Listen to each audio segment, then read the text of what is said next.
ಎಲ್ಲಾ ವೀಕ್ಷಕರಿಗೂ ನಮಸ್ಕಾರ. ವೀಕ್ಷಕರೇ, ನಮ್ಮ ಒಂದು ಕ್ರೈಸ್ತ ಧರ್ಮದಲ್ಲಿ ಏನಂದ್ರೆ ಒಂದು ಕೊಂಕಣಿಯಲ್ಲಿ ಒಂದು ಮೂವಿ ಅಂದ್ರೆ ಕಾಮಿಡಿ ಮೂವಿ. ಆ ಕಾಮಿಡಿ ಮೂವಿಗೆ ಇವ್ರು ಆಮೀನ್ ಅಂತ ಹೆಸರಿಡ್ಬೇಕಂತ ಮೊದಲು ನಿರ್ಧಾರ ಮಾಡಿದ್ರಂತೆ. ಆ ನಂತರ ಇದನ್ನು ಕ್ರೈಸ್ತ ಸಂಘಟನೆ ಕಿವಿಗೆ ಬೀಳತ್ತೆ. ಅವರು ಏನೋ ಕೋರ್ಟಿಗೆ ನಾನು ಕಂಪ್ಲೇಂಟ್ ರಿಜಿಸ್ಟ್ರೇಷನ್ ಮಾಡ್ತೀನಿ ಅಂತ ಹೇಳಿದ್ರಂತೆ. ಸೊ ಅದಕ್ಕೋಸ್ಕರ ನಾವು ಚೇಂಜ್ ಮಾಡ್ತೀವಿ ಅಂತ ಹೇಳಿದ್ರಂತೆ. ಪುನಃ ಇವ್ರು ಏನ್ ಮಾಡ್ತಾರಂದ್ರೆ ಅದು ಆಮೀನ್ ಅನ್ನುವಂತ ಶಬ್ದವನ್ನು ತೆಗೆದು ಪುನಃ ಕೊಂಕಣಿಲಿ ತಶಿಂದ ಜಾವುಂದಿ ಮನಸಂಗುಂತೆ ದೋರ್ಲಂತ ಕೈ. ಸೊ ಈಗ ಅವರು ಟ್ರಾನ್ಸ್ಲೇಷನ್ ಮಾತ್ರ ಮಾಡಿದ್ದಾರೆ. ಸೊ ಚೇಂಜ್ ಮಾಡಿಲ್ಲ. ಆಮೀನ್ ಅನ್ನುವಂತ ಪದಕ್ಕೆ ಏನ್ ಅರ್ಥ ಕೊಡುತ್ತೆ, ಸೊ ಅದು ಟ್ರಾನ್ಸ್ಲೇಷನ್ ಮಾಡಿದಾರೆ ಹೊರತು ಅವರು ಚೇಂಜ್ ಮಾಡ್ಲಿಲ್ಲ. ಸೊ ಹಂಗಾಗಿ ವೀಕ್ಷಕರ, ಇನ್ನು ಅದು ವಿಡಿಯೋ ಈಗ ವೈರಲ್ ಆಗ್ತಾ ಇದೆ, ಅದು ಜಸ್ಟ್ ನೋಡ್ಕೊಂಡ್ ಬನ್ನಿ. तुमची इंस्टाग्राम प्रोफाईल हांव सुमार दिसान पळय, तुमचे सोशल मिडिया पळयता तसा मूवी RM03 तावन सुरू जाता. ताच्या उपरांत RM03 म्हणून आमी पिक्चराचें नांव म्हणून चिंताव. मोद्यांक हिंगे आमेन म्हणटात. त्या आमेनाक कोण गे म्हणटात ते आमेन कोरनो जावं म्हणून. आतां देखून फायनली एक नांव तुमी दिना, तशेंच जावं म्हणून. सो ह्या RM3 टू तशेंच जावं म्हणटा मुशेली एक जर्नी ते कालें जालें, कित्याक जालें हाचे विशयांत म्हाका इल्लें सांगलें जाल्यार बरें आसता. ते RM03 म्हणून स्क्रिप्ट स्टार्ट केलें, स्क्रिप्ट बरोवन जालें, स्क्रिप्ट बरोवन जावन कास्टिंग जालें, शूटिंग शेड्यूल पुरो जालें. शूटिंग स्टार्ट करच्या पयलीं आमकां टायटल जायचें न्ही.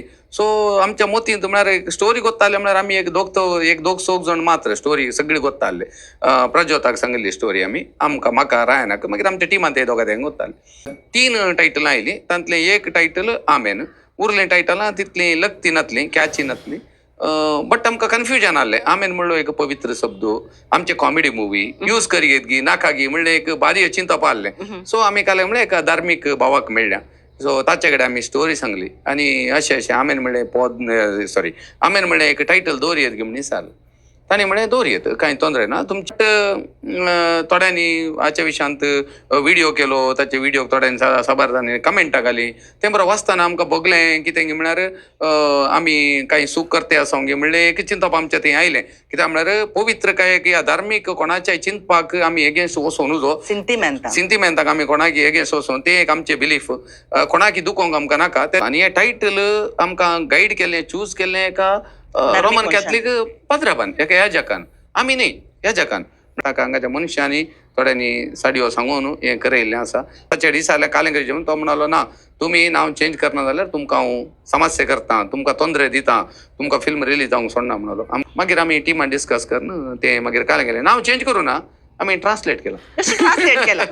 आता तशेंच जावं म्हणटा न्ही, आमेन म्हणून तो अर्थ तो. आनी मस्त पब्लिसिटी दिली मात ताणें. एक्झॅक्टली ना, तेन्ना सांगूंक गेली. कित्याक आमची थोडी पुरो हिंदी मुवीज पुरो पळया, थंयच कॉन्ट्रोवर्सी जाल्या. त्या मुवीचें कलेक्शन कालें जालां म्हणून सांगून न्ही, इतिहासाक साक्षस आहा. देखून कोणें पुरा कॉन्ट्रोवर्सी केल्या तुमकां एक देव बरें. सत्य सांगचें जाल्यार रायना की आमेन म्हणलें टायटल तितलें लायक नातलें. लायक कित्याक नातलें म्हळ्यार तो पवित्र शब्द आमी फिल्मांत कॉमेडी फिल्म यूज करी, हांव तुका वदळ सांगलें न्ही. सो करियत गी म्हणलें एक द्ವಂದ್ವತಾचें तें आसलें.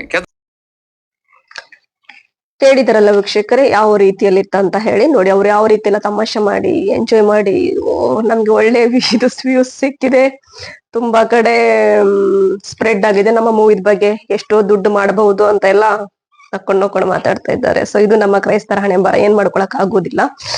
ಸೊ ವೀಕ್ಷಕರೇ, ಸೊ ಹಂಗಾಗಿ ನಾನು ಇದರ ಒಂದು ಭಾಷೆದ ಕುರಿತಾಗಿ ಎಲ್ಲಿಂದ ಸ್ಥಾಪನೆ ಆದು, ಹೇಗೆ ಸ್ಥಾಪನೆ ಆಯ್ತು, ಆಮೀನ್ ಅನ್ನುವಂತ ಪದಕ್ಕೆ ಅರ್ಥವೇನು, ಸೊ ಇದನ್ನ ಅರ್ಥ ಮಾಡಿಕೊಂಡು ಫಾದರ್ ಹೇಳಿದಾರ ಅಥವಾ ಅರ್ಥ ಮಾಡಿಕೊಳ್ಳದನ್ನೇ ಫಾದರ್ ಹೇಳ್ತಾ ಇದ್ದಾರಾ ಅನ್ನುವಂಥದ್ದನ್ನ ಎಲ್ಲವನ್ನೂ ಕೂಡ ಬೈಬಲ್ ಮೂಲಕ ನಾನು ಆನ್ಸರ್ ಕೊಡಕ್ಕೆ ರೆಡಿ ಆಗಿದ್ದೀನಿ.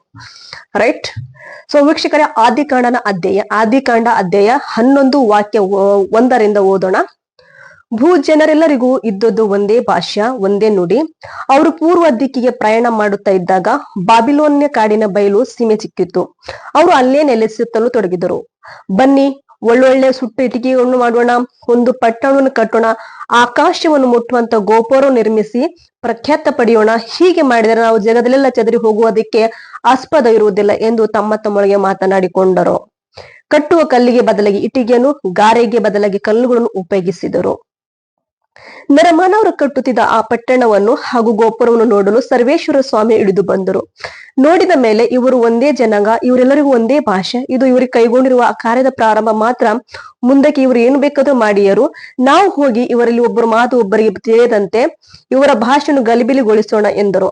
ಅಂತೆ ಮಾಡಿ ಅವರನ್ನು ಅಲ್ಲಿಂದ ಜಗದೆಡೆಗೆ ಚದರಿಸಿ ಬಿಟ್ಟರು. ಜನರು ಆ ಪಟ್ಟಣ ಕಟ್ಟುವುದನ್ನು ನಿಲ್ಲಿಸಿಬಿಟ್ಟರು.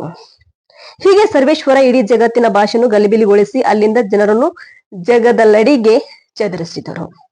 ಸೊ ಇದ್ರ ಅರ್ಥ ಇಷ್ಟೇ ವೀಕ್ಷಕರೇ, ಏನಪ್ಪಾ ಅಂದ್ರೆ ಭೂ ಜನರೆಲ್ಲರೂ ಅಂದ್ರೆ ಆದಮಂದ ಬಂದಂತ ಸಂತಾನ ನೋಹನ ಬಂದಂತ ಸಂತಾನ ಏನಾಗತ್ತ ಅಂತ ಹೇಳಿದ್ರೆ ಅಲ್ಲಿ ಒಂದೇ ಕಡೆ ಜನ ಇದ್ರು, ಅವ್ರಿಗೆ ಒಂದೇ ಭಾಷೆ ಇತ್ತು, ಮತ್ತೆ ತುಂಬಾ ಜನರ ಸಂಖ್ಯೆ ಜಾಸ್ತಿ ಆಗ್ತಾ ಇತ್ತು. ನಾವು ಹೀಗಿದ್ರೆ ಎಲ್ಲೆಲ್ಲೋ ಹೋಗ್ಬೇಕಾಗತ್ತೆ, ಹಾಗಾಗಿ ನಾವು ಒಂದು ದೊಡ್ಡ ಗುಡಾರನ ಆಕಾಶನ ಮುಟ್ಟುವಂತ ಗುಡಾರನ ಕಟ್ಟೋಣ ಅಂತ ಹೇಳಿ ತಮ್ಮ ಮಾತಾಡ್ಕೊಂಡು ಕಟ್ಲಿಕ್ಕೆ ಸ್ಟಾರ್ಟ್ ಮಾಡ್ತಾರಂತೆ. ಇದನ್ನು ನೋಡಿದಂತ ದೇವರು ಇವ್ರನ್ನ ಹೀಗೆ ಬಿಟ್ರೆ ಮತ್ತೆ ಇನ್ನೇನೋ ಮಾಡಕ್ಕೆ ಇದ್ದಾರೆ, ಸೊ ಹಂಗಾಗಿ ಇವರ ಭಾಷೆಯನ್ನು ನಾನು ಗಲಿಬಿಲಿಗೊಳಿಸಿ ಮತ್ತೆ ಇವರು ದೇಶ ಕಡೆಗಳೆಲ್ಲ ಹೋಗಿ ಅವ್ರು ಜೀವಿಸ್ಬೇಕಂತ ಹೇಳಿ ದೇವರು ನಿರ್ಧಾರ ಮಾಡಿದ್ರು. ಅದೇ ರೀತಿ ಅವರು ಅಲ್ಲಿಂದ ಭಾಷೆ ಚೇಂಜ್ ಆಗಿ ಇಡೀ ಪ್ರಪಂಚಕ್ಕೆ ಜನರು ಸ್ಪ್ರೆಡ್ ಆಗಿರುವಂತದ್ದು.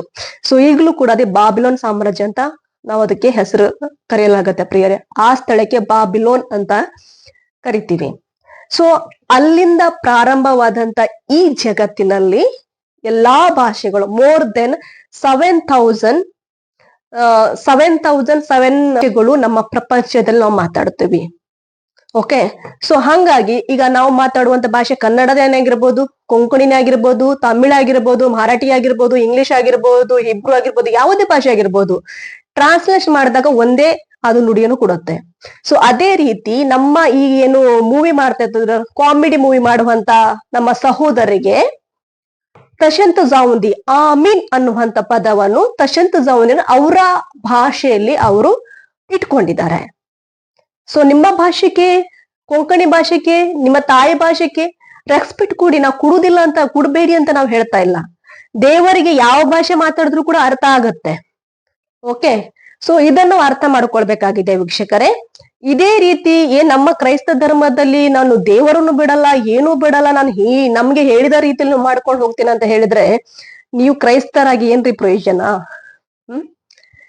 ಸೊ ವೀಕ್ಷಕರೇ, ನಮ್ಮ ಏಸು ಕ್ರಿಸ್ತರಲ್ಲಿ 12 ಜನ ಶಿಷ್ಯರಲ್ಲಿ ಒಬ್ಬ ಇಸ್ಕರಿಯೂದನಿದ್ದ.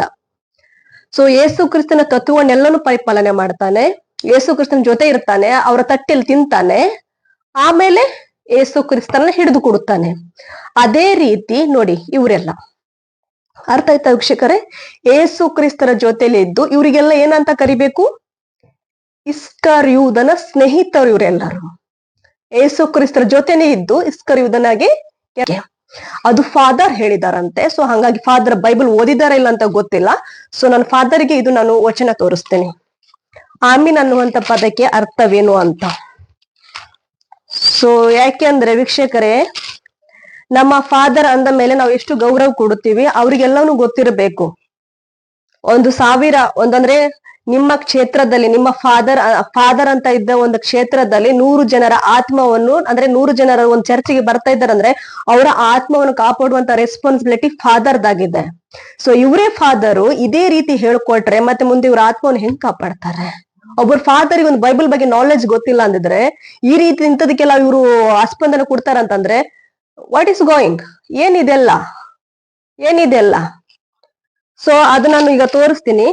ಆಮೀನ್ ಅನ್ನುವಂತ ಪದಕ್ಕೆ ಹಿಬ್ರು ಪದಾರ್ಥ ತತಸ್ತು, ಹೌದು, ಹಾಗೆ ಆಗಲಿ. ಇದನ್ನು ನಿಜವಾಗಿಯೂ ಸತ್ಯವಾಗಿಯೂ ಎಂದು ಅನುವಾದಿಸಬಹುದು. ಪ್ರಕಟಣೆ ಪುಸ್ತಕದಲ್ಲಿ ಪ್ರಭು ಕ್ರಿಸ್ತರು ಹೆಸರಿಗೆ ಬದಲಾಗಿ ಈ ಪದವನ್ನು ಬಳಸಲಾಗಿದೆ. ಅವರು ತಮ್ಮ ವಚನಕ್ಕೆ ಅನುಗುಣವಾಗಿರುವುದರಿಂದ ಈ ಬಿರುದು ಅವರಿಗೆ ಅನರ್ಥವಾಗಿದೆ. ಅರ್ಥ ಆಯ್ತಾ ವೀಕ್ಷಕರೇ? ಈ ಶಬ್ದ ಯೇಸು ಕ್ರಿಸ್ತರಿಗೆ ಕೂಡ ಸಂಬಂಧಪಟ್ಟಿರುವಂತದ್ದಾಗಿದೆ. ಸತ್ಯ, ನ್ಯಾಯ, ನೀತಿಯಲ್ಲಿದ್ದಂತ ಯೇಸು ಕ್ರಿಸ್ತರಿಗೆ ಕೂಡ ಈ ಬಿರುದು ಕೊಡಲಾಗಿದೆ. ಯಾವುದು? ಆಮೀನ್ ಅನ್ನುವಂತ ಬಿರುದು ಯೇಸು ಕ್ರಿಸ್ತರಿಗೆ ಕೊಡಲಾಗಿದೆ. ಪಾತ್ರನು ಸತ್ಯ ಸಾಕ್ಷಿಯು ದೇವರ ಸೃಷ್ಟಿಗೆ ಮೂಲಧಾರನು ಆದ ಆಮೀನ್ ಅಂತ ಇದೆ. ಅಂದ್ರೆ ವಿಶ್ವಾಸ ಪಾತ್ರನು ಸತ್ಯ ಸಾಕ್ಷಿಯು ದೇವರ ದೃಷ್ಟಿಗೆ ಮೂಲಧಾರನು ಆದ ಆಮೀನ್. ಅದು ಯೇಸು ಕ್ರಿಸ್ತರಿಗೆ ಕೊಟ್ಟಿರುವಂತ ಬಿರುದು ಹೆಸರಾಗಿದೆ. ಇಸ್ಲಾಂ ಧರ್ಮ ಆಗಿರ್ಬೋದು, ಯಹೂದಿಗಳಾಗಿರ್ಬೋದು, ಕ್ರೈಸ್ತರಾಗಿರ್ಬೋದು, ಆಮೀನ್ ಅನ್ನುವಂತ ಶಬ್ದವನ್ನು ಯೂಸ್ ಮಾಡ್ತಾರೆ ಫಾದರ್. ಓಕೆ, ಸೊ ಹಂಗಾಗಿ ಇದು ಯೇಸು ಕ್ರಿಸ್ತರಿಗೆ ಕೊಟ್ಟಿರುವಂತ ಬಿರುದು ಆಗಿದೆ. ಇದನ್ನ ಅರ್ಥ ಮಾಡಿಕೊಳ್ಳದನೆ ಫಾದರ್ ಇಂದದಕ್ಕೆಲ್ಲ ಸಪೋರ್ಟ್ ಕೊಡ್ತಾ ಇದ್ದಾರೆ ಅಂದ್ರೆ ಏನ್ರಿ ಇದೆಲ್ಲ. ಪ್ರಿಯ ವೀಕ್ಷಕರೇ, ಆಮೀನ್ ಅನ್ನುವಂತ ಒಂದು ಪದ ಉಂಟಲ್ಲ, ಅದು ಎಷ್ಟು ಶ್ರೇಷ್ಠ ಉಳ್ಳುವಂತ ಪದ ಅಂತ ಹೇಳಿದ್ರೆ ದೇವರ ಮಧ್ಯೆ, ನಮ್ಮ ಮಧ್ಯೆ ಒಂದು ಸಂಭಾಷಣೆ ಮಾಡುವಂತ ಪದ ಆಗಿದೆ. ಈಗ ಫಾರ್ ಎಕ್ಸಾಂಪಲ್ ನಾನು ನಿಮ್ಗೆ ಹೇಳ್ತೇನೆ, ನಾವೊಂದೀಗ ಪಾಸ್ಬುಕ್, ನಾವು ಈಗ ಬ್ಯಾಂಕಿಂಗ್ ಏನಾದ್ರು ನಾವು ಹಣ ಟ್ರಾನ್ಸ್ಲೇಷನ್ ಮಾಡ್ಬೇಕಂತ ಹೇಳಿದ್ರೆ ಅದು ಕೆಲವೆಲ್ಲ ಹೆಸರು, ಏಜು ಎಲ್ಲ ಪ್ರತಿಯೊಂದನ್ನು ಕೇಳುತ್ತೆ. ಆ ನಂತರ ಅದನ್ನು ಸಬ್ಮಿಟ್ ಮಾಡಿದ್ರೆ ಅದು ಎಕ್ಸ್ಪೆಕ್ಟ್ ಮಾಡ್ತಿಲ್ಲ, ಆದ್ರೆ ಮಾಡುವುದಿಲ್ಲ. ಸೊ ಅದೇ ರೀತಿ ನಾವು ಒಂದು ದೇವರ ಜೊತೆ ಪ್ರಾರ್ಥನೆ ಮಾಡುವಂತ ಸಮಯದಲ್ಲಿ ಆ ಪ್ರಾರ್ಥನೆ ಅತಿ ಪರಿಶುದ್ಧವುಳ್ಳುವಂತಹ ಪ್ರಾರ್ಥನೆ ದೇವರ ಮಧ್ಯೆ ಮತ್ತೆ ನಮ್ಮ ಮಧ್ಯೆ ಒಂದು 5 ನಿಮಿಷ ಕುತ್ಕೊಂಡು ಪ್ರೇಯರ್ ಮಾಡುವಾಗ ಆ ಪ್ರಾರ್ಥನೆ ದೇವರಿಗೆ ನಾವು ಸಬ್ಮಿಟ್ ಮಾಡ್ತಾ ಇದ್ದೀವಿ ಅಂತ ಶಬ್ದವನ್ನು ಯೂಸ್ ಮಾಡ್ಕೊಳ್ತಾರಂತೆ ಇವರಿಗೆ. ಯಾವ ರೀತಿ ವೀಕ್ಷಕರೇ, ಆ ಒಂದು ಶಬ್ದಕ್ಕೆ ಎಷ್ಟು ಗೌರವವಿದೆ. ಆಮೀನ್ ಅನ್ನುವಂತ ಪದಕ್ಕೆ ಅರ್ಥ, ದೇವರೇ ನೀವೇ ಏನ್ ನಾನು ಮಾತಾಡಿದಿನಲ್ವಾ ಅದನ್ನೆಲ್ಲ ನೀವು ನಾನು ದೇವರಿಗೆ ಸಬ್ಮಿಟ್ ಮಾಡ್ತಾ ಇದ್ದೀನಿ, ಅದನ್ನ ದೇವರಿಗೆ ನಾನು ಅದು ಸಮರ್ಪಿಸ್ತಾ ಇದ್ದೀನಿ. ದೇವರೇ ನಾನು ಏನೀಗ ಬೇಡ್ಕೊಂಡಿದ್ದೀನಲ್ವಾ ಅದು ಹಾಗೆ ಆಗಲಿ ದೇವರೇ ಅಂತ ಹೇಳಿ ದೇವರಿಗೆ ಹೋಗಿ ಮೊರೆ ಕೇಳುವಂತ ಪದ ಆಗಿದೆ. ಈ ಬಿರುದು ಕೂಡ ಯೇಸು ಕ್ರಿಸ್ತರಿಗೆ ಕೊಟ್ಟಿರುವಂತದ್ದು. ಅಂತ ಬಿರುದು ಇವರು ಕಾಮಿಡಿ ಫಿಲಿಮಿಗೆ ಯೂಸ್ ಮಾಡ್ಕೊಳ್ತಾರಂತೆ. ನಾಚಿಕೆ ಆಗೋದಿಲ್ವಾ ನಿಮಗೆ? ಕ್ರೈಸ್ತನಂತ ಹೇಳ್ಕೊಳ್ಳಿಕ್ಕೆ ಅವಹೇಳನೆ ನಿಮಗೆ. ನಾ ನಿಜ ಹೇಳ್ತೀನಿ ವೀಕ್ಷಕರೇ, ಇಂಥ ಕ್ರೈಸ್ತರು ಇದ್ದದಕ್ಕೋಸ್ಕರ ಈಗ ಕ್ರೈಸ್ತ ಸಮಾಜ ಇಂಥ ಒಂದು ಕೆಟ್ಟ ಹೋಗ್ತಾ ಇದೆ. ನಾನು ಸುಮ್ಮನೆ ಹೇಳುದಲ್ಲ, ಇದು ರದ್ದು ಮಾಡ್ಬೇಕು. ನೀವು ಯಾರ ಜೊತೆ ಫೈಟ್ ಮಾಡ್ತಾ ಇರೋ ಗೊತ್ತುಂಟಾ? ದೇವರ ಜೊತೆ ಫೈಟ್ ಮಾಡಕ್ಕೆ ಹೋಗ್ಬಿಡಿ ಸಹೋದರ. ನಾನು ಯಾರ ಮೇಲೆ ನಾನು ಕೋಪ ಮಾಡ್ಕೊಳ್ಳೋದಾಗಿರ್ಬೋದು, ಏನು ನನ್ನ ಹಾಗೆ ಅಂತ ನಾನು ಹೇಳುವುದಲ್ಲ. ಸೊ ಹಂಗಾಗಿ ದೇವರ ವಿಷಯವನ್ನು ಬರುವಾಗ ಸ್ವಲ್ಪ ಸೀರಿಯಸ್ ಆಗಿರಿ, ಯಾರೇ ಆಗಿರ್ಬೋದು. ಸೀರಿಯಸ್ ಆಗಿ ಮಾತಾಡಿ. ನಿಮ್ಗೆ ಬೇರೆ ಶಬ್ದಗಳಿದ್ದಾವೆ, ತುಂಬಾ ಅನೇಕ ಹೆಸರುಗಳಿದ್ದಾವೆ ಪ್ರಪಂಚದಲ್ಲಿ. ಆ ಹೆಸರು ಇಟ್ಕೊಂಡು ನೀವು ಮುಂದೆ ಬನ್ನಿ. ಅದನ್ನ ಹಿಡ್ಕೊಂಡು ಆ ಎಮ್ಮ ನಗಾಡ್ತಾಳೆ. ಎಂತ ಇದೆಲ್ಲ ಈ ಕಾಲೇ ಪುರ ತುಂಚೆ ದೇವಾಗ ಬಿ ಸೋಡಾನಂತೂ ದೇವಜ ಶಬ್ದ ಬಿ ಸೋಡಾನಂತ ಮಾಡ್ಯಾರ ಕಾಲ ಈ ಕಾಲ. ನಮ್ಮ ಕ್ಷೇತ್ರದಲ್ಲಿ ಫಾದರ್ಸ್ ಇದ್ದಾರೆ, ಅವ್ರು ಇಡೀ ಗ್ರಾಮವನ್ನು ಅವರ ಹ್ಯಾಂಡಲ್ ಅಲ್ಲಿ ಇರುತ್ತೆ. ಅವ್ರು ಏನ್ ಮಾಡ್ಬೇಕು? ಒಬ್ಬರ್ಲಿಕ್ಕೆ ಬಂದದ ಅಥವಾ ಈ ಸಮಾಜಕ್ಕೋಸ್ಕರ ಜೀವಿಸ್ಲಿಕ್ಕೆ ನೀವು ಬಂದಿದ್ದೀರಾ ಫಾದರ್, ಅಥವಾ ದೇವರ ಸೇವೆ ಮಾಡಕ್ಕೆ ನೀವು ಬಂದಿದ್ದೀರಾ? ದೇವರ ಅನುಗುಣವನ್ನು, ದೇವರ ವಾಕ್ಯವನ್ನು ಇದ್ದ ಸಾರಿ ಅವರಿಗೆ ಒಂದು ಸರಿ ದಾರಿಯಲ್ಲಿ ನಡೆಸುವಂತ ಜವಾಬ್ದಾರಿ ಫಾದರ್ಸ್ ಆಗಿದೆ. ಫಾದರ್ಸ್ ಈ ರೀತಿ ಎಲ್ಲ ಹೇಳ್ಕೊಟ್ರೆ ಮತ್ತೆ ನಮ್ಮ ಜನರ ಗತಿಯನ್ನು, ನಾನ್ ನಿಜ ಹೇಳ್ತೀನಿ, ನಾವು ಫಾದರ್ ಒಳ್ಳೆಯವರು. ನಾವು 14 ವರ್ಷ ಅವ್ರು ಸರ್ವಿಸ್ ಮಾಡಿದ್ದಾರೆ, ಅವರಿಗೆ ಬೈಬಲ್ ವಿಷಯ ಎಲ್ಲವನ್ನೂ ಕೂಡ ಗೊತ್ತಿದೆ. ಅದಕ್ಕೆ ಯೇಸು ಕ್ರಿಸ್ತ ಪದೇ ಎಚ್ಚರಿಸ್ತಾರೆ, ಸುಮ್ಮನೆ ಎಚ್ಚರಿಸುವುದಿಲ್ಲ. ಕುರಿಯನ್ನು ಏಸೆ ಹಾಕೊಂಡು ಬರ್ತಾರೆ, ಎಚ್ಚರವಾಗಿರಿ ಅಂತ ಹೇಳ್ತಾರೆ ಯೇಸು ಕ್ರಿಸ್ತರು. ನಿಮ್ಮೆಲ್ಲರಿಗೂ ಕೊಟ್ಟಿದ್ದಾರೆ ಸತ್ಯವೇದನೆ ಓದಬೇಕು. ಅವರು ಕೂಡ ಸತ್ಯವೇದನೆ ಓದಿ ಅವ್ರಿಗೆ ಲೋಕದಲ್ಲಿ ಜೀವಿಸ್ಲಿಕ್ಕೆ ಉಂಟು, ಮತ್ತೆ ಇನ್ನೊಬ್ಬರ ಆತ್ಮನ ಕಾಪಾಡಬೇಕು. ಇದೇ ಫಾದರ್ ಈ ರೀತಿ ಮಾಡಿದ್ರೆ ಏನ್ರಿ ಇದೆಲ್ಲ? ಸೊ ದೇವರು ನಿಮ್ಮೆಲ್ಲರನ್ನು ಆಶೀರ್ವದಿಸಿ ಬಲಪಡಿಸಲಿ ವೀಕ್ಷಕರೇ. ಸೊ ಈ ರೀತಿ ಬರುವುದಕ್ಕೆ ಯಾವಾದ ರೀತಿ ನೀವು ಮಾಡಿ ಎಂತ ಬೇಕಾದ್ರೂ ಮಾಡ್ತೀನಿ ಏನಪ್ಪಾ ಅಂತ ಹೇಳಿದ್ರೆ, ದಯವಿಟ್ಟು ಆಮೀನ್ ಅನ್ನುವಂತ ಪದವನ್ನು ಮಾತ್ರ ಯೂಸ್ ಮಾಡಕ್ಕಲ್ಲ. ದೇವ್ರೊಟ್ಟಿಗೆ ಫೈಟ್ ಮಾಡಕ್ ಹೋಗ್ಬೇಡಿ, ಓಕೆ ಅಂತ ಹೇಳೋದು.